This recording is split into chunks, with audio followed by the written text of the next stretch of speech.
오늘 말씀의 제목은 내가 너희를 사랑한 것 같이 라는 제목으로 말씀을 나누겠습니다. 예수님은 15장 서두에서 예수 자신이 포도나무이시고 우리는 포도나무에 접붙여진 가지라고 말씀하셨고, 우리가 포도나무이신 예수께 접붙여질 수 있도록 모든 일을 행하시는 그분이 바로 성부 하나님, 농부 되심을 우리에게 말씀했습니다. 그러니까 포도나무에 붙은 가지는 포도나무를 떠나서는 아무것도 할 수가 없고 생명조차도 유지되지 않습니다. 그래서 포도나무에서 단절된 가지는 주인이신 농부께서 다 거두어서 불에 태우신다고 말씀을 하셨어요. 그래서 모든 성도는 포도나무이신 예수 그리스도께 의탁하고 붙어 있어야 되고, 예수 그리스도로부터 공급된 것으로 자신을 꽉 충만하게 채울 때에 온전한 열매를 맺을 수가 있습니다. 그리고 열매를 맺는 자만이 하나님 앞에서 살아있는 존재로 인정을 받는 것이고, 그가 성부 하나님의 영광을 맛볼 수 있다라고 앞 본문에서 말씀을 했습니다. 그런 점에서 우리는 서로를 바라볼 때에 열매가 있는 자인지 아니면 가지만 무성하여서 이파리가 많은 자인지를 구별해야 된다고 말씀을 드렸습니다. 안타깝게도 조국 교회의 분위기는 열매보다는 가지가 무성하고 왕성한 것에 눈이 돌아갑니다. 그러나 분명히 성경에서는 예수 그리스도의 그 충만함으로 맺어진 열매를 강조하고 계십니다. 그리고 이제 오늘 본문부터 9절부터는 무슨 이야기를 하냐면 이 열매를 맺는 구체적인 삶의 방식이 무엇인가를 우리에게 알려줍니다. 그래서 주님은 주님의 계명을 지켜 사랑 안에 거하라고 말씀하십니다. 이 말씀의 의미가 뭔지 우리 알아야 돼요. 주님의 계명을 지켜 주의 사랑 안에 거하라고 말씀하신다는 것이죠. 그래서 그 일이 어떻게 구체적으로 구현되는 것이고 또 그 결과와 목적이 어떻게 드러나는 것인지를 주님은 우리에게 일러주십니다. 먼저 보시면 9절에 나의 사랑 안에 거하라 라고 주님이 명령하십니다. 그러면 주님의 사랑이 무엇인지를 우리가 알아야 되겠죠. 주님의 사랑 안에 거하려면, 또 주님이 나의 사랑이라고 한정 짓는다는 것은 주님이 아닌 다른 사랑도 있다는 겁니다. 그 사랑에 헷갈리지 마라, 주님의 사랑으로만 살아라 라고 말씀하고 있어요. 그래서 주님의 사랑 안에 거하라고 말씀한 겁니다. 우리는 구별해야 됩니다. 하나님의 사랑과 세상이 말하는 사랑은 다른 거라는 거죠. 주님은 그래서 분명하게 선을 긋고 계세요. 그래서 뭐라고 말씀하시냐면 9절에 아버지께서 나를 사랑하신 것 같이 나도 너희를 사랑했다라고 말씀하고 있는 거예요. 이 말의 말씀은 무엇입니까? 예수께서 너희를 사랑한 것, 예수께서 우리를 사랑하심은 누구의 사랑에 근거한 거다? 아버지의 사랑에 근거한 것이다 라고 말씀하고 있어요. 그러니까 예수님도 자기 식대로 너희를 사랑한 것, 우리를 사랑하신 것이 아니다 라고 말씀하고 있는 거예요. 그래서 이렇게 말할 수 있는 거죠. 모든 사람은 자기 자신 안에서 발현된 사랑으로 사랑할 수가 없고 받은 사랑으로만 사랑할 수가 있는 겁니다. 그래서 아들 되신 예수께서 우리를 사랑하심도 아버지로부터 받은 사랑에 근거해서 사랑하신 것이다 라고 말씀하고 있는 거예요. 그러니 우리는 누구를 사랑할 때에 내 안에서 생겨나는 어떤 원인으로 인하여서 누구를 사랑하게 되면 이건 하나님 주신 사랑이 아니에요. 우리는 하나님의 받은 사랑으로서 누군가를 사랑해야 됩니다. 왜냐하면 피조물인 우리들은 외적으로 공급되지 않고는 살아갈 수 없는 존재입니다. 우리가 오늘 하루를 살아갈 때도 외적으로 에너지원들이 우리의 입을 통해서 들어와야 됩니다. 그래야지 우리가 살아갈 수 있어요. 그래서 하나님께서는 창조 후 7째 날 때에 안식일을 제정하시고 이 모든 것이 하나님으로부터 기인하는 것이다라는 것을 알려주셨습니다. 그렇기 때문에 우리는 내 안에서 발현된 사랑, 자기 사랑, 이기적인 사랑, 이런 것을 가지고 사랑이라고 말하면 안 됩니다. 자기 자신으로부터 나온 사랑, 이 이기적인 사랑은 타락한 본성에 근거한 사랑입니다. 그래서 이기적인 사랑으로 그 사랑을 내 안에서만 머무는 것이 아니라 그 사랑을 다른 사람들에게 확장시키게 되면 큰 문제가 생기는 것입니다. 그래서 부부간에도 처음에는 서로를 위해서 존중했다가 나중에는 자신의 본연의 이기적인 사랑으로 돌아가기 때문에 결국은 사랑 때문에 서로를 미워하게 됩니다. 이게 부부간의 묘한 관계예요. 자녀들과 부모 관계는 그렇지 않습니까? 부모는 한정없이 사랑을 줄 수 있는 존재가 아니에요. 자기 안에서 발현된 사랑으로 자기 자녀를 사랑하기 때문에 그런 사랑으로 자라간 자녀는 세상에서 사회인으로 살 수가 없어요. 이기적이고 독단적이고 자기밖에 모르는 자로밖에 살 수가 없는 겁니다. 그래서 분명하게 예수님 우리에게 말씀합니다. 저와 여러분들이 나누는 사랑의 그 출처가 하나님으로부터 기인하지 않는 것이라면 버려야 됩니다. 나를 위한 사랑, 내가 왕 되는 사랑, 나를 중심으로 하는 사랑은 사랑이 아니에요. 성부 하나님은 우리를 사랑하시기 위해서 아드님을 내어주시고 우리에게 사랑을 보이셨습니다. 그렇게 해서 우리에게 전달된 사랑이에요. 그러니 우리는 예수 그리스도로 인하여서 전달된 그 사랑에 근거하여서 살아가는 것이죠. 다시 말하면 우리가 누리고 받는 모든 사랑은 성부와 성자의 사랑에 근거한 것이지 우리끼리 만들어낸 것일 수가 없다는 것입니다. 그리고 이 일로 인하여서 주님이 뭐라고 말씀하십니까? 10절 말씀 보시면 내가 아버지의 계명을 지켜 그 사랑 안에 거하는 것 같이 너희도 내 계명을 지키면 내 사랑 안에 거하리라 라고 말씀하시면서 이 사랑의 근거가 하나님께 있음을 확정해 주시는 것이죠.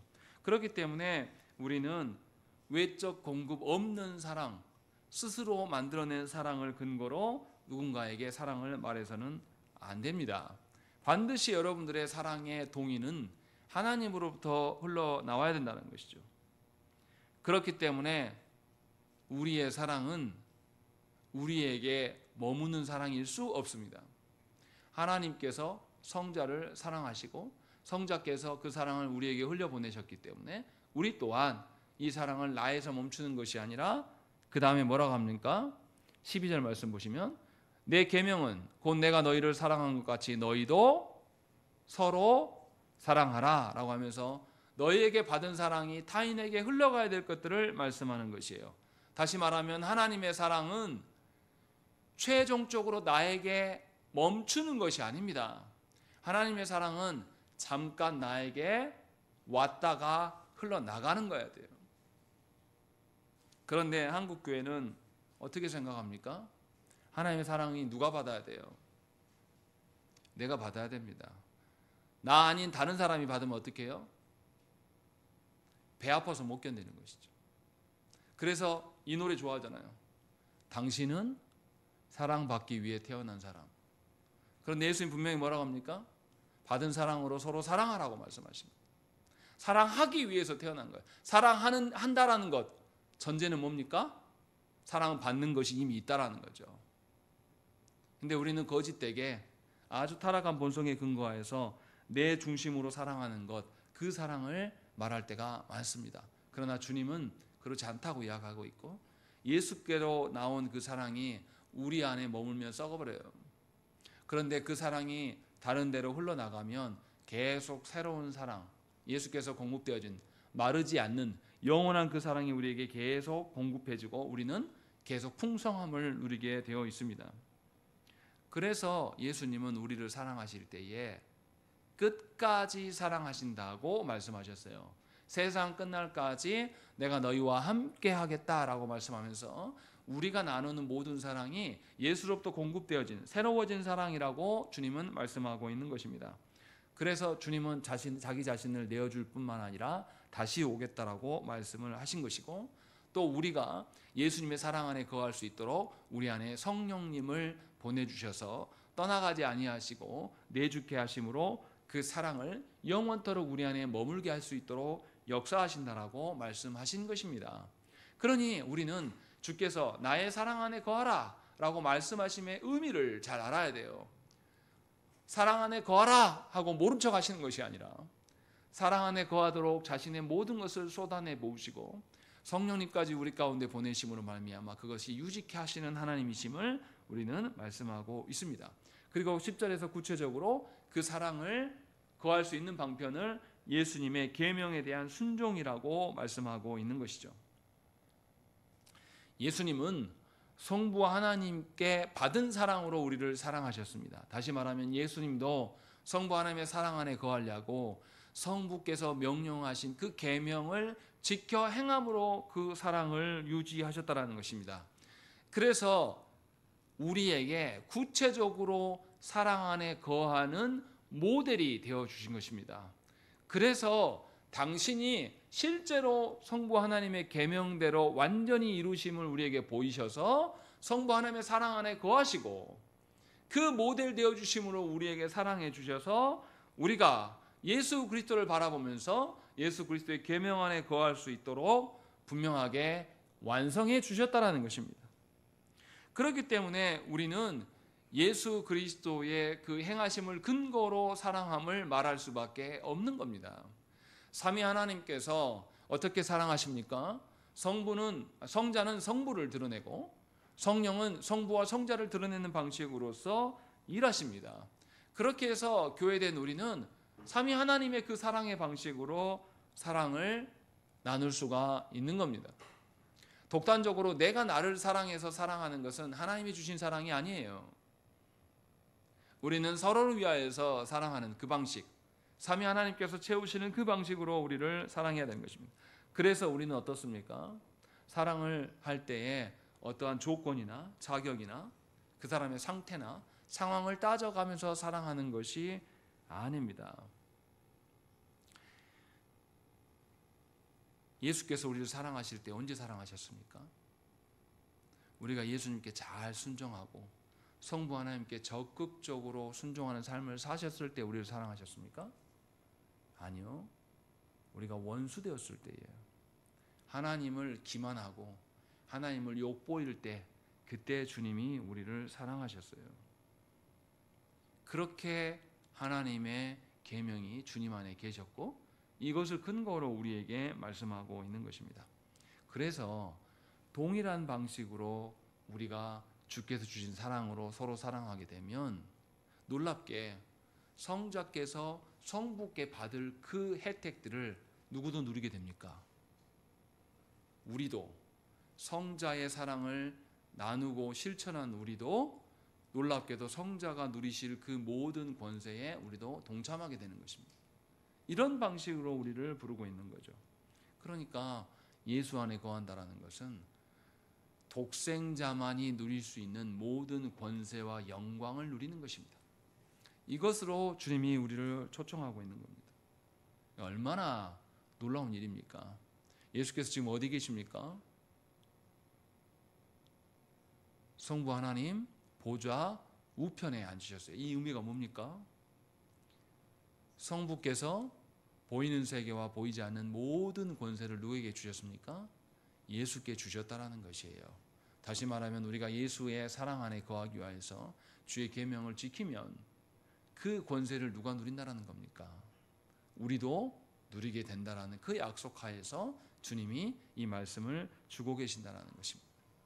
그러니 우리에게 짐지우기 위하여서 사랑을 말씀하신 것이 절대 아닙니다.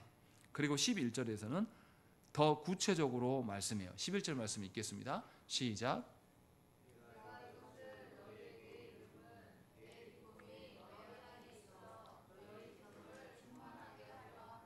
예, 예수께서 예수의 사랑 안에 거하라고 말씀하시고 그 사랑 안에 거하는 것이 주님의 계명을 지키는 것이다 라고 구체적으로 알리시는 것은 주님의 기쁨이 우리 안에 충만하게 하시기 위함이라고 말씀하고 있는 겁니다. 세상이 주는 기쁨은 어떻습니까? 세상이 주는 기쁨은 더욱더 세상에 집착하고 세상에 빠지게 만듭니다. 중독과 같아요. 그래서 어떻습니까? 게임이 주는 기쁨이 어때요? 게임을 하게 되면 게임에서 자유로워지는 게 아니에요. 게임을 하면 할수록 어떻게 됩니까? 게임에 더 집착하게 됩니다. 내 육신의 건강함까지도 앗아가면서 게임에 집착하게 돼요. 그러다 어떻게 됩니까? 죽어요. 그래서 PC방에 보면 간혹 보면 40, 50대의 아저씨들이 게임하다가 죽은 사람이 나타납니다. 세상의 기쁨은 이와 같아요. 세상의 기쁨은 처음 맛볼 때는 굉장히 달콤하고 답니다. 그래서 또 먹고 싶어져요. 그러나 세상의 것들을 계속, 세상이 주는 쾌락을 계속 먹게 되면 어떻습니까? 멈출 수가 없게 됩니다. 그리고 결국은 그 쾌락의 노예가 되는 것이 세상에 주는 기쁨이고, 또 세상에 주는 기쁨은 어떻습니까? 그 기쁨의 유통기한이 굉장히 짧습니다. 늘 말씀드리지만 우리가 새 물건, 새 옷을 샀어요. 새 옷을 사면 그 새 옷 산 기쁨이 얼마나 가시던가요? 지연자매, 여전히 작년에 산 옷이 보면은 입고 싶고 입고 나가고 싶고 막 그렇습니까? 작년에 산 옷 저는 뭔지도 모릅니다. 기억도 안 나요. 아예 구별조차가 되지 않습니다. 저는 이제 남자니까 IT 기기 좋아하는데 뭐 새로 이렇게 컴퓨터 사는 거 얼마나 갈 것 같습니까? 딱 일주일이에요. 그때 가면은 이제 평범해집니다. 더 이상 새롭지 않습니다. 또 우리 좋아하는 아이폰 어떻습니까? 해년마다 새로 출시해요. 근데 출시하는데 막 이제는 뭐 300, 200, 300 이러더라고요. 어떻게 삽니까? 못 사요. 그래서 내 마음 스스로 정리하는 거죠. 아니야, 나랑 상관없어. 이렇게 정리하는, 세상의 기쁨은 딱 그런 식입니다. 다 다를 수도 없고, 다 다른다고 하면 거기에 노예가 될 수밖에 없는 것이고, 또 그 주는 기쁨은 얼마 가지 않는 매우 짧은 기쁨임을 세상은 말하는 것이죠. 그런데 주께서 주시는 기쁨은 유통기한이 없습니다. 잠정적이지 않아요. 일시적이지 않습니다. 영원히 우리 안에 있게 하실 것들을 하나님께서 약속하십니다. 그래서 하나님께서 주시는 기쁨 안에 살아가는 사람은 하나님 나라를 소망하며 살아갑니다. 영원히 존속될 그 나라. 그래서 이 땅 안에 어떠함으로 사는 것이 아니라 하나님 나라를 바라고 하나님 나라를 갈망함으로 살아가게끔 하신다는 것이죠. 그래서 하나님의 기쁨으로 충만해야지만 유사품인 세상의 기쁨에 속지 않고 살아갈 수가 있는 겁니다. 중독이라는 것은 그것 자체를 끊어낼 수가 없어요. 중독을 대체한 다른 것이 있어야 됩니다. 그래야지 끊어낼 수가 있는 것이죠. 그래서 하나님께서는 도무지 대체될 수 없는 하나님의 기쁨을 우리 안에 충만케 하시겠다고 약속하시는 것입니다. 세상은 오직 자신에게 유익이 있을 때만 생겨나는 기쁨을 말합니다. 어떻습니까? 아무리 서울대고 뭐 하버드 대학교고 뭐고 다 그거 이웃집이 가면 우리에게 기쁨이 됩니까? 그런 거 없어요. 은근히 질투가 생기고 짜증이 납니다. 그래서 세상이 주는 기쁨은 그냥 지극히 개인적입니다. 혼자만 느끼는 거예요. 그러나 예수께서 말씀하시는 그 사랑이라는 것은 서로 사랑함으로 말미암아서 그 기쁨이 자신 안에만이 아니라 공동체 전체 안에 번지게끔 주님이 말씀하고 있는 것이고, 그래서 우리는 홀로 살아가는 것이 아니라 교회로 살게 하셨다는 것입니다. 그래서 교회된 자들은 하나님의 은혜와 기쁨이 나에게 없어도 나와 함께하는 지체들에게 나타나는 것만으로도 우리는 기뻐할 수가 있는 거죠. 나에게 하나님 나라가 확장됨이 확연하게 드러나지 않더라도 하나님의 나라가 확장되는 것이 우리 동네에 또 아니면 우리 근처의 지역사회에서 그런 교회가 나타나면 우리는 함께 기뻐할 수가 있는 것입니다. 그리고 하나님께서 주시는 기쁨은 언제 예비된 것입니까? 영원에서부터 예정되어진 것이고, 하나님이 예정하신 것은 반드시 그 기쁨을 그대로 실현케 하십니다. 그래서 이 기쁨은 어떤 기쁨보다 완벽한 것입니다. 확고부동한 기쁨이에요. 그래서 세상이 주는 어떤 슬픔과 괴로움과 불행이나 절망감이나 강박감에 사로잡히지 않는 기쁨이 되는 것입니다. 그래서 예수께서는 죽음에 이르시기까지 아버지 하나님의 그 기쁨 안에 거하기를 원했고 그 기쁨을 위하여서 죽는 수고까지 마다하지 않으셨습니다. 그래서 주님은 그 기쁨이 우리 안에 있기를 원하십니다. 그리고 그 기쁨이 우리끼리만 있기를 원하지 않으시고 주님은 승천하시면서 땅끝까지 주님의 복음을 전하여서 그 말씀을 지켜 행하게 함으로 말미암아서 그들도 예수의 사랑 안에서 예수의 동일한 기쁨 안에서 살아가게끔 하라고 명령하신 것입니다. 사실 이것은 누구에게 명령하신 것입니까? 첫사람 아담에게 하나님께서 생육하고 번성하여서 하나님의 그 충만함이 피조물 가운데 충만케 하라고 명령하셨습니다. 그러나 아담과 하와는 하나님으로부터 떨어져 나가기를 원했고 그래서 독립된 개체로 살기를 원했어요. 특별히 하와가 그렇게 해서 자신과 남편을 다 하나님의 기쁨에서 단절시키는 일을 했어요. 그 결과 우리는 하나님의 사랑을 없이 살았단 말이에요. 그런데도 하나님께서는, 성부께서는 이 세상을 사랑하셨어요. 그래서 요한복음 3장 16절 말씀이 뭐라고 합니까? 하나님이 이 세상을 사랑하사라고 되어 있습니다. 그래서 누구를 내어주십니까? 예수 그리스도 독생자를 내어주셔서 우리가 예수 그리스도로 말미암아 다시금 첫사람 아담이 가졌던 그 기쁨과 충만함이 회복되었습니다. 그렇다면 우리는 그 기쁨과 충만함을 누구에게 보내야 됩니까? 첫사람 아담을 생각해 보시면 이 피조 세계 가운데 하나님의 온전하심이 충만하기를, 하나님의 사랑이 충만할 수 있도록 우리는 흘려보내는 자가 되어야 되는 거예요.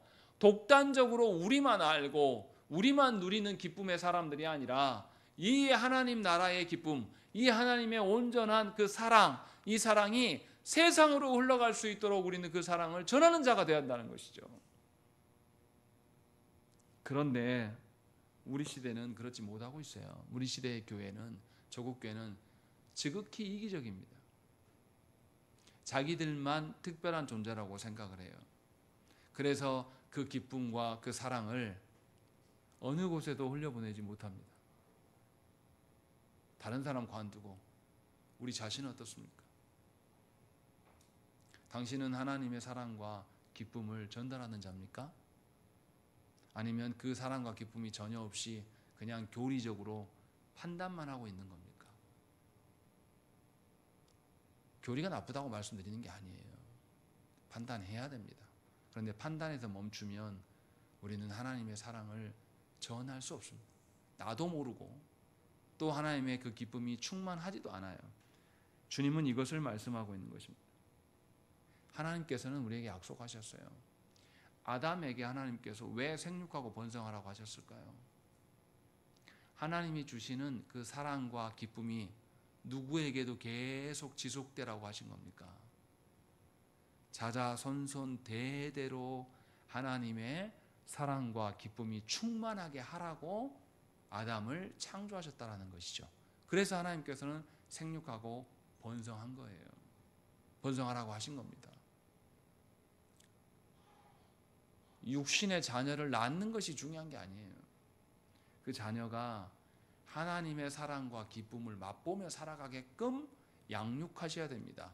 그리고 그 자녀가 또 다른 자녀를 낳을 때에 그 자녀들에게도 여전히 하나님의 사랑과 기쁨이 있기를 원하는 방식으로 우리는 우리 가정을 세워가야 되는 것입니다. 이것이 하나님께서 주신, 아담에게 주신 명령이시고, 이 명령은 예수 그리스도로 말미암아서 우리에게 여전히 유효합니다. 그래서 예수님이 내 계명을 지켜 사랑 안에 거할 때에 너희가 충만한 기쁨 가운데 거하게 된다라는 것을 말씀하고 있는 것이에요. 그렇게 보면 어떻습니까? 하나님이 주신, 아담에게 주신 그 사명이 여전히 우리에게 유효합니다. 그리고 그 사명에 대한 우리 태도는 어때야 되겠습니까? 사명 이야기만 하면 짐이 되고 무겁고 회피하고 싶은 것이 아니라 하나님께서 주시는 사랑과 기쁨이기 때문에 어떤 것도 비교할 수 있는 완벽한 영원한 사랑과 기쁨이기 때문에 우리 안에 설렘과 기대감이 있어야 되는 것이 정상이라고 주님이 말씀하고 있는 것입니다.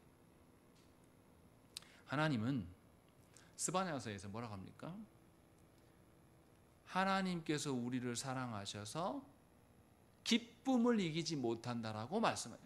하나님은 하나님을 원수 삼고 하나님을 대적하고 하나님과 단절되어서 독단적으로 내 마음대로 살아가려고 하는 우리를 향하여서 뭐라 그러시냐면, 하나님이 우리를 보고 기쁨을 감출 수가 없다, 기쁨을 제어할 수 없다 라고까지 말씀하시면서 우리를 사랑하신다라고 성경은 말씀합니다. 그것이 하나님께서 우리를 대하는 태도예요. 그래서 당신의 사랑과 기쁨을 우리에게 주시기를 원하신단 말이죠. 그러면 저와 여러분들은 이 하나님의 사랑과 기쁨이 나에게만 머물러서는 안 돼요. 내가 예수를 믿었다라면 그 예수 믿음의 즐거움과 그 기쁨이 내 남편과 내 자녀들에게 당연히 흘러가야 되는 것, 그렇게 흘려보내는 것이 예수님을 따르는 자들의 제자도이다 라고 분명하게 말씀하고 있는 것이죠. 그렇지 않고 내 배우자와 내 자녀에게 하나님의 사랑과 기쁨을 나누지 않으면 그 사람은 뭐에 중독되겠습니까? 세상의 쾌락에 중독될 수밖에 없어요. 세상의 쾌락의 종로로 단 노예되는 삶을 살아가는, 한 집에 사는데 달라요. 얼마나 괴롭겠습니까? 한 집에 사는데 살아가는 방식과 살아가는 데 힘을 얻는 것이 다 다르단 말이죠. 저는 그런 부부를 본 적이 있어요. 남편은 밖에 자연을 만끽하고 살아야지 견디는 사람이에요.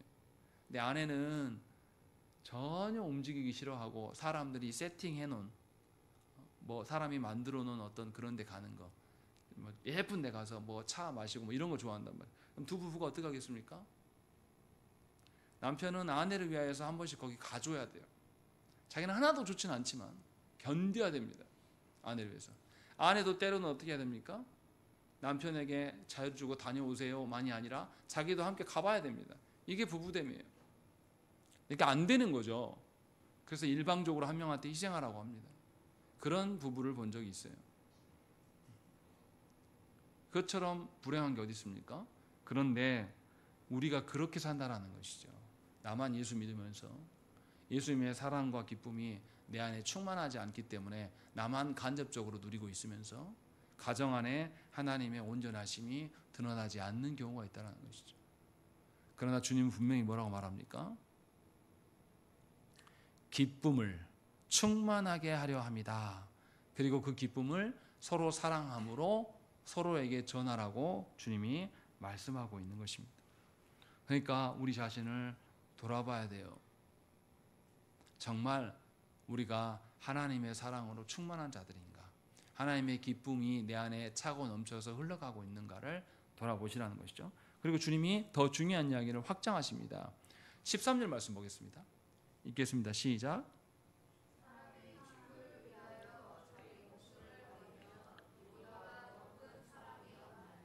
예, 주님은 12절에서 서로 사랑하라 라고 말씀하신 이후에 더 큰 사랑을 말씀하고 있어요.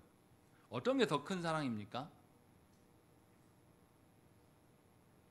쉽게 우리 자본주의에서 하니까 규현이한테 10,000원짜리를 사주고 희연이한테 50,000원짜리를 사줘요. 그럼 규현이가 어떠겠습니까? 아, 나는 10,000원짜리 족한 사람입니다 이럽니까? 명절 때 제가 어렸을 때부터 기분 나빴던 게, 명절 끝나고 나서 이렇게 딱 받은 돈을 계수하잖아요. 계수하면 항상 우리 형이 100을 받았으면 저는 한 60 정도 받아요. 그리고 제 동생은 50 정도 받습니다. 형이랑 나랑 2살 차이 나고 나랑 내 동생이랑 3살 차이 나는데 이게 너무 억울한 거예요.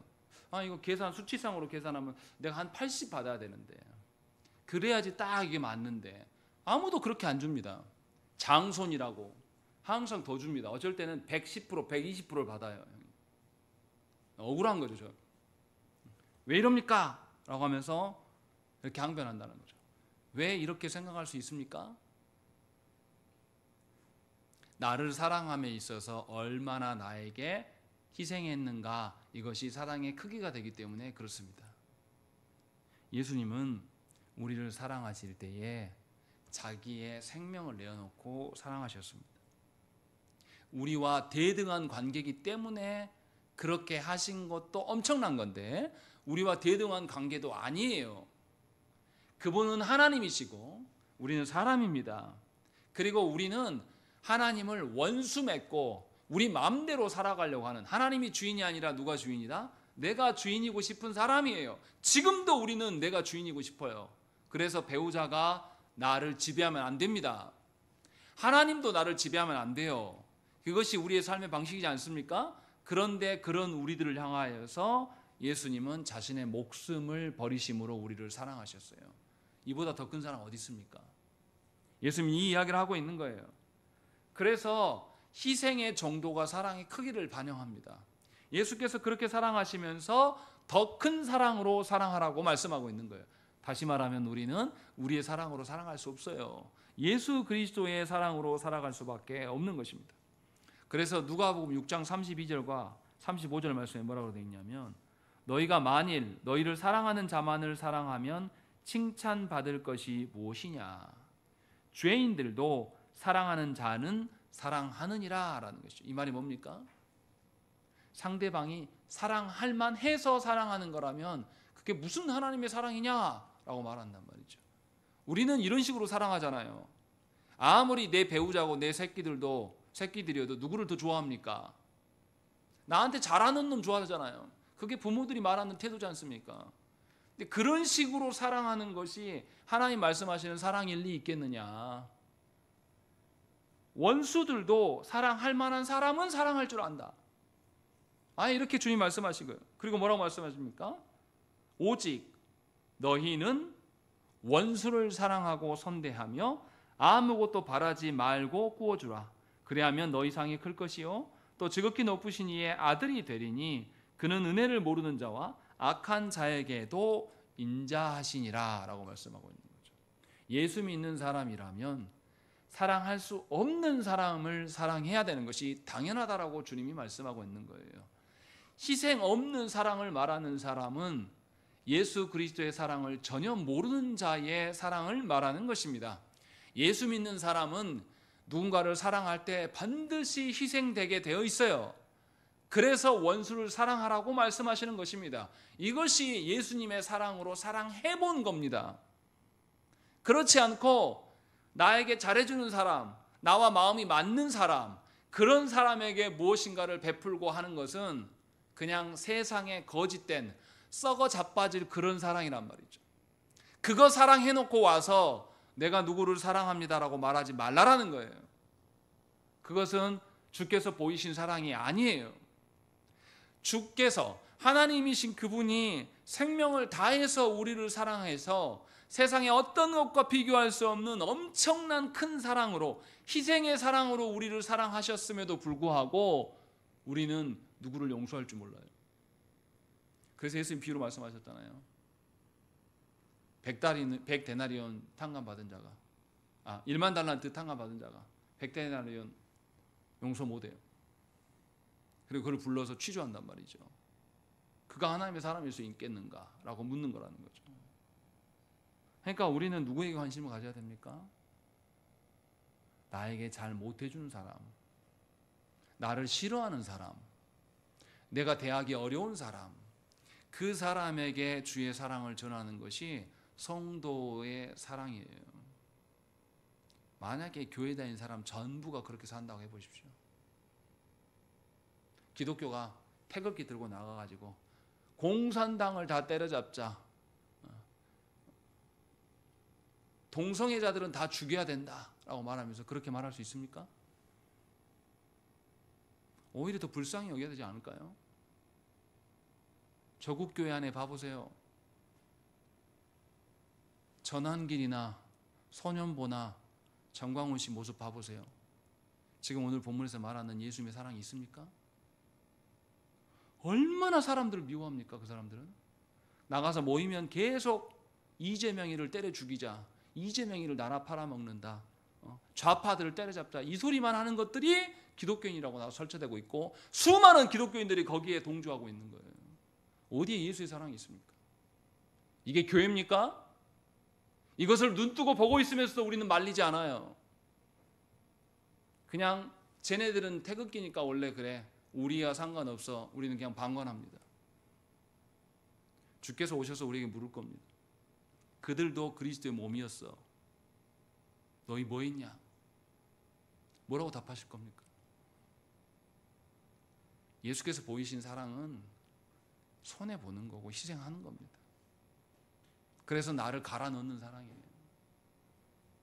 그것이 주께서 보여주신 사랑이에요. 나를 갈아 넣지도 않은 채로 편안히 있으면서 누구를 사랑한다고요? 거짓말하지 마세요. 사랑하는 거 아닙니다. 혜택이 있으니까 혜택만 맛보고 있는 것이죠. 부부간에도 마찬가지예요. 아무것도 내가 손해보지 않고 내 감정도 하나도 상하지 않으면서 주의 사랑을 전한다고요? 그게 어떻게 됩니까? 주께서 어떻게 하셨는데요? 우리 자신을 돌아봐야 됩니다. 예수님은 우리에게 원수를 사랑하라고 하셨어요.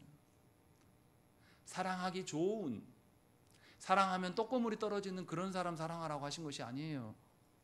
제발 깨어나야 됩니다. 나를 불편하게 하는 사람, 나를 괴롭게 하는 사람, 나를 보면 화가 나게 만드는 그 사람을 주의 사랑으로 사랑하기 위해서 국리해야 되는 것이 교회가 되어야 되는 것이죠. 이 땅이 왜 동과 서로 나눠져 있습니까? 왜 이 땅이 남자와 여자로 갈리워졌습니까? 왜 이 땅이 노인과 젊은이로 나눠져 있습니까? 다 교회 때문이에요. 하나님께서 이 땅 안에 그리스도의 사랑을 보이라고 말씀하셨는데 우리는 그런 사랑을 잃어버렸습니다. 그런 사랑 보이지 않아요. 그러나 주님은 분명하게 말씀하고 있습니다. 더 큰 사랑으로 사랑해라. 그것이 너희가 해야 될 사랑이다 라고 말씀하셔요. 그리고 더 큰 사랑의 표본으로서 14절과 15절에 주님이 말씀하십니다. 뭡니까? 14절 읽겠습니다. 시작.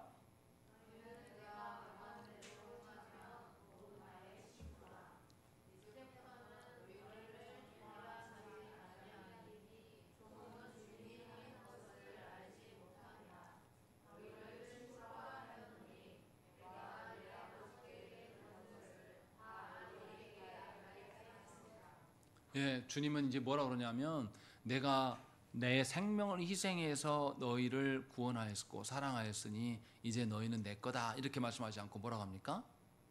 친구라고 하셔요. 친구는 어떨 때 친구입니까? 규현아, 희연이 누나 친구들하고 친구 먹어 안 먹어? 못 먹지. 네가 친구라고 해가지고 어이 친구야 하고 말하면 누가 제재해? 누나가 제재해야지. 친구일 수 없어요. 세상은 그렇습니다. 대등할 때만 친구예요. 친구 간에도 나이가 같긴 해도 대등하지 않으면 어떻습니까? 무시해요. 키 작네, 못생겼네, 공 못하네, 야 넌 내 밑. 이런 게 세상이 말하는 친구입니다. 그러나 주님은 그렇게 하지 않아요. 예수님은 창조주십니다. 그리고 예수님은 구원주세요. 예수님은 심판주이십니다. 그런데도 예수님은 죄인이며 종이며 죽어마땅한 우리들의 친구가 되어주신다라고 말씀하고 있는 것이죠. 예수께서 친구가 되시려면 하나님이신 그분이 우리와 친구 되시려면 어떻게 해야 됩니까? 사람이 되셔야 돼요. 극한의 겸손으로 내려오셔야 됩니다. 우리는 예수님과 친구 먹으면 뭐가 돼요? 높아질 수밖에 없는 거예요. 그러니까 예수께서 우리의 친구가 되신다는 것은 극한의 겸손하심을 전제로 한 우리의 높아짐이에요. 이것이 예수께서 우리에게 친구 되어주셨다라는 것으로 말씀하고 있는 것입니다. 그리고 뭐라고 말씀하시냐면 종인 너희들은 주인이 행하는 바를 모른다. 그래서 그것을 알게 하려고 내가 너희와 친구 되었다라고 말씀하고 있는 거예요. 그래서 15절에 뭐라고 합니까? 내가 내 아버지께 들은 것을 다 너희에게 알게 했다라고 말씀해요. 이게 뭐냐면 주께서 우리에게 일러주신 계명이에요. 주께서 말씀하신 것이라는 거죠. 그렇게 해서 예수와 아버지 하나님과 나눠야 될 것들을 누구에게도 공유해 주신다는 거죠. 우리에게도 공유해 주신다라고 말씀하고 있는 것이에요. 그래서 바울이 어떻게 합니까? 오네시모가 주인의 것을 훔쳐서 도망했어요. 그런데 오네시모가 도망한 이후에 예수를 믿게 됩니다. 바울을 만나서. 그래서 바울이 어떻게 하죠? 오네시모의 주인인 빌레몬에게 연락을 취해요. 그리고 어떻게 하라고 하죠? 네 종 여기 있으니까 용서해주고 다시 종으로 데려가렴, 이렇게 합니까? 이 오네시모가 나와 주의 동역자가 되었다. 이제 네 종의 개념이 아니라 내가 너한테 강요할 수는 없으나 오네시모도 우리의 동역자가 됐으니 너도 이 오네시모를 너의 형제로, 동역자로 받아주기를 바란다 라고 편지를 쓴단 말이에요. 그게 빌레몬서예요. 이게 실제로 일어난 일이에요. 우리의 선배들에도, 전에도 제가 말씀드렸잖아요. 김제에 있었던 교회, 종놈이 먼저 예수 믿었어요. 그리고 주인이 나중에 예수 믿었단 말이에요. 근데 종놈이 먼저 장로가 됐단 말이죠. 그러니까 성도들 앞에서 주인이 어떻게 했어요? 고개를 숙이면서 절하면서 장로님 하고 존대했단 말이에요. 그게 실제로 우리의 신앙 선배들이 살아왔던 방식이에요. 주님은 이것을 우리에게 이야기를 하고 있는 겁니다. 우리가 원수되었던 우리가 예수님과 친구가 되었다라면 우리의 원수된 자들하고 친구 못될 게 뭐가 있어요? 우리의 원수된 자들에게 예수께서 보여주신 바를 당연히 보여야죠. 예수께 받은 사랑, 예수께 용서함 받은 그 크기가 큽니까? 내가 누구를 용서한 게 큽니까? 나는 누구를 위해서 생명을 내놓은 적이 있습니까? 그런 거 없잖아요. 내 상태 좋을 때, 내가 손해 안 볼 때만 우리는 관계 맺으려고 하지 않습니까? 그러나 주님은 그런 방식이 아니라 모든 것을 희생함으로 말미암아서 친구가 되어주셨어요. 여러분 생각을 해보세요. 여러분들이 빌레몬이라고 생각을 해보십시오. 내 것을 훔쳐갔어요. 훔쳐서 도망했어요, 그 집에서. 그러면 이 종이 사라진 것과 훔쳐간 그것만 손해입니까? 그렇지 않아요. 그 집에 있는 다른 종들이 동요를 합니까? 안 합니까? 동요하게 돼 있어요. 그래서 본보기로 도망간 노예는 어떻게 해요? 반드시 추노해서 데려와서 어떻게 해요? 매답니다. 죽을 때까지 힘껏 두들겨 패요. 기강을 잡아야 되니까. 이렇게 해도 본전이 안 됩니다. 그런데 도망했어요. 기강이 흔들렸단 말이죠. 내 집안이. 그런데 그 종을 바울이 뭐라고 그러냐면 다시 종으로 돌려보낸다도 아니에요. 네 동역자로 받아라. 그럼 이 집안에 있는 주종과의 관계는 존재합니까? 안 존재하지 않습니까? 그 종들마저도 다 네 친구 삼으라는 거예요. 바울의 요구는. 얼마나 힘든 일입니까? 이것이 예수께서 우리의 친구 되심의 의미예요. 그것을 주님이 말씀하고 있는 것입니다. 조국 교회를 한번 돌아보십시오. 조국 교회 안에서 이런 일들이 일어납니까? 성도들은 관두고 목회자들끼리 한번 이야기해 볼까요? 목회자들 누가 목사 안수 빨리 받았냐 가지고 엄청 따집니다. 그리고 60대 목사나 30, 40대 목사나 다 같은 하나님 앞에서 목사예요. 천국 가서도 나이 따집니까? 너 몇 회야? 너 몇 년도에 목사 안수 받았어? 그거 천국 가서도 따질 것 같습니까? 근데 조국교회는 따져요. 60대 목사가 저처럼 50대 목사에게 어른이라고 말합니다. 저는 애기고요. 이것이 한국교회 목사들의 행태입니다. 이 사람들이 예수 그리스도의 어떠하심을 닮은 사람들입니까? 또 교회가 크다고 큰 교회 담임 목사 오면 다 고개를 숙이고 이렇게 하면서 서열을 정하는 것, 이렇게 하는 것이 예수 그리스도 앞에 선 주의 종들입니까? 그럴 수 없는 거예요. 그렇게 하면 하나님의 교회를 무너뜨리는 자일 뿐입니다. 예수께서 우리를 친구로 삼으셨고 바울도 후배나 제자들과 동등한 입장이라고 말씀해요. 그래서 서열이 없습니다. 그런데도 조국교회 안에서는 서열을 따집니다. 또 교회 안에 어떻습니까? 교회 안에서는 누가 높아요? 직분자가 다 동일해요. 그런데 한국에서 그게 통합니까? 목사가 제일 권위 있는 것처럼 말해요. 장로들도 자기들에게 목에 힘을 줍니다. 장로만 배우면 배울 생각이 없어요. 이게 합당한 교회 모습이냐고요. 이것을 존중해주면 안 됩니다. 이것을 한국교회에서 근절시켜야 돼요. 교회 안에서 서열이 있는 것은 말도 안 되는 이야기입니다.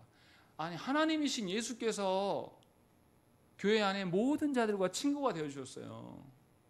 아니 예수님이 우리 교회 안에 초신자와 친구가 되셨으면 이 초신자와 목사와 친구 아닙니까? 친구잖아요. 더 이상 뭐 할 게 뭐가 있어요. 그런데 우리 시대의 교회는 서열이 있습니다. 또 교회 안에 성도들끼리도 어른 노릇해요. 이게 교회냐고요. 그럴 수 없다라는 거죠. 분명하게 우리 자신을 돌아봐야 돼요.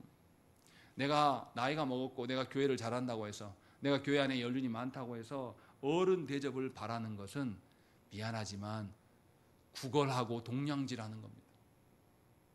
하나님께서 베푸신 그 권세는 그런 게 아니에요.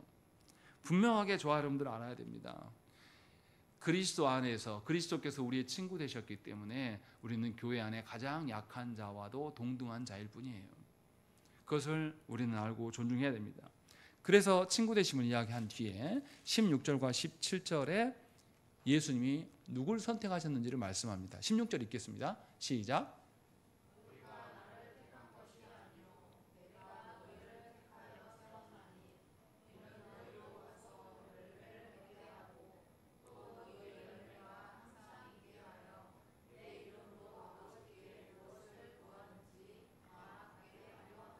예, 여기서 두 패턴을 생각을 해야 돼요. 첫 번째는 뭐냐면 너희가 나를 택한 것이 아니요 내가 너희를 택하여 세웠다라고 말씀하는 겁니다. 이 말의 의미가 뭘까요? 예수께서 예루살렘 성에 입성하실 때 어떻게 하십니까? 제자들한테 나 걸어갈란다 이렇게 하시지 않아요. 예수님 못하고 하십니까? 낙이 그거 어떻게 갖고 옵니까? 예수께서 그냥 어디 가면 낙이 묶여있어 그거 데려와. 그러면 그 주인이 와서 누구요? 라고 물어볼 거예요. 그럼 뭐라고 그러죠? 주께서 쓰시겠다 하라 라고 이렇게 말해요. 그래서 제자들이 가보니까 정말 그래요. 그리고 나귀 새끼 주인이 당신 누구요? 라고 말하니까 주께서 쓰시겠다 라고 말하니까 어떻게 됩니까? 주인이 내줬어요. 또 예수께서 예루살렘에서 명절을 지키기 위해서 지낼 장소가 필요해요. 그때도 어떻게 하십니까? 제자들에게 어느 집에 가서 그 집주인에게 명절을 보낼 곳이 필요하다. 주께서 명절을 보낼 곳이 필요하다라고 하니까 주인이 어떻게 합니까? 내줍니다. 무슨 말을 하고 있는 겁니까? 주께서 택하신 자들은 그렇게 된다고요? 안 된다고요? 된다는 겁니다. 주께서 우리를 택하셨으니 우리 안에 주의 사랑과 주의 기쁨과 주의 온전함이 우리 안에 있을 수밖에 없다라는 이야기를 주님이 말씀하고 있는 거예요. 그래서 나타나는 결과, 주께서 우리를 영원 전부터 계획하셨고 택하셨기 때문에 우리 안에 16절에 뭐가 나타나냐? 내가 너희를 택하여서 세웠다라고 말씀하고 있는 것이죠. 우리 자신은 스스로 세워질 수 있는 자들이 아닙니다. 주께서 세워주셔야지만 세워지는 그런 연약한 자일 뿐이에요. 그러면 나를 그렇게 세우셨으면 내가 사랑해야 될 그 누구도 그런 방식으로 세우실 거예요. 이 사람은 스스로 절대 서지 않습니다. 이 사람에게 말씀을 주고 하나님 나라의 어떠함을 계속 말하고 주의 사랑을 전해도 이 사람은 누가 세워줘야 돼요? 예수께서 세우실 때만 세워진다는 거죠. 그러니까 이 사람에게 세워지지 않는 것에 대해서 슬퍼하거나 다급해하거나 괴로워할 필요가 있다 없다? 없다라는 거예요. 이걸 알려주시는 겁니다. 그러니 우리 모두는 주께서 세우신 자들이야 되는 거예요. 그래서 주께서 세워주시기를 바라는 겁니다. 기도하는 거예요. 그리고 두 번째는 뭡니까? 세웠나니 라고 그 다음에 뭡니까? 열매를 맺게 하고 라는 것입니다. 근데 거기서 뭐라고 되어 있습니까? 그냥 열매를 맺게 하고 라고 되어 있습니까? 너희로 가서 열매를 맺게 하겠다라는 거예요. 우리가 원하는 데에, 우리가 바라는 데에 열매를 맺게 하시겠다는 겁니까? 아니면 주께서 가라고 하신 그곳에서 열매를 맺게 하시겠다는 것입니까? 주께서 가게 하신 그곳에서 열매를 맺게 하시는 거예요. 그러니까 우리는 열매를 우리가 기대하는 곳에서 바라서는 안 됩니다. 예수께서 정한 곳에서 열매 맺게 하신다라는 거죠. 그리고 그 다음 뭐라고 하시죠? 또 너희 열매가 항상 있게 할 거다라고 말씀하고 있는 겁니다. 세상의 모든 열매는 어떻습니까? 이번에 명절 때 저희에게 배도 주고 사과도 주셨어요. 그런데 이게 한 번 오면 이 열매가 내년 명절까지 있습니까? 내년은 뭐예요? 지금 냉장고에 안 넣으면 어떻게 됩니까? 여러분들 사과하고 배하고 함께 놔둬보세요. 그럼 어떻게 됩니까? 빨리 썩어요. 사과가 빨리 썩게 도와줍니다. 세상의 열매는 열매가 맺는 것도 기쁜 일이지만 열매가 존속되지 않습니다. 반드시 어떤 장치를 마련해놔야지 겨우 뭐 1년 간다든지 유지되는 것뿐이에요. 그런데 주님이 뭐라고 그러냐면 열매가 너에게 항상 있게 하겠다라고 말씀하고 있는 겁니다. 그래서 세상 끝날까지 주께서 그 열매 가운데 살게 하시겠다라고 말씀하고 있는 겁니다. 우리의 존속됨은 하나님의 손에 있다라고 말씀하고 있는 것이죠. 그리고 네 번째 뭐라고 말씀하십니까? 내 이름으로 아버지께 무엇을 구하든지 다 받게 할 것이다 라는 것이죠. 기도하게 하시고 응답하게 하실 것이다 라고 말씀하고 있는 겁니다. 이것은 하나님의 도움으로 살아가는 것을 늘 경험케 하시겠다는 하나님의 은혜예요. 그러니까 우리가 기도하는 것은 응답이 이미 보장되어 있는 겁니다. 그 이야기를 주님이 말씀하고 있는 것이죠. 그리고 17절에 내가 이것을 너희에게 명함은 너희로 서로 사랑하게 하려 함이다 라고 말씀하시죠. 이미 예수 그리스도의 사랑을 받은 자라면 그 사랑을 전하는 자로 살아가야 된다. 그러면 성도가 혼자 살 수 있습니까? 아니, 받았고 사랑을 받고 전해야 돼요. 그러면 반드시 성도는 어디 안에 있어야 돼요? 홀로는 안 됩니다. 공동체 안에 있어야 됩니다. 받아야 될 게 있고 또 전해야 되니까 상대가 있어야 될 거 아닙니까? 그 이야기를 말씀하는. 그래서 하나님께서는 우리를 교회로 불러 놓으신 겁니다. 교회 안에 있을 때에만 성도는 성도다워질 수 있고 하나님의 사랑 안에 거할 수가 있는 것이죠. 이것을 지금 말씀하고 있는 거죠. 그래서 우리는 교회 안에서 하나님의 온전한 사랑을 받고 전하는 연습을 해야 돼요. 그리고 교회 밖으로 나가서 하나님의 사랑과 기쁨의 충만함을 세상에 흘려보내야 됩니다. 그러할 때에 모든 세상이 하나님의 온전하심을 발견하게 되는 겁니다. 교회가 제대로 서 있었다고 해보십시오. 교회가 하나님의 사랑에 근거해서 원수를 사랑하는 일을 했다고 해보십시오. 세상은 용서하는 법을 교회를 통해서 배웠을 거예요. 저는 돌아가신 김대중 대통령을 굉장히 존중합니다. 존경해요. 자기를 암살하려고 했던 사람을 보내서 자기를 죽이려고 했던 전두환이를 용서한 분이에요. 저 같았으면, 내가 대통령이 되었으면 전두환이고 노토환 사형시켰을 겁니다. 힘으로 압제하면 됩니다. 그런데 그렇게 하지 않고 풀어준 분이에요. 그가 그렇게 할 수 있었던 것은 그가 하나님을 알았기 때문이라고 저는 생각을 합니다. 하나님 앞에서 참된 신앙인으로 살기를 했어요. 그리고 그렇게 살아온 거죠. 그래서 자기 원수를 사랑한 샘플로 계신 거 아닙니까? 물론 이것을 두고 어떤 사람들은 그때 전두환인을 풀어줘가지고 우리나라가 그 나쁜 놈들이 제거되지 않았다 비난하는 사람들도 있어요.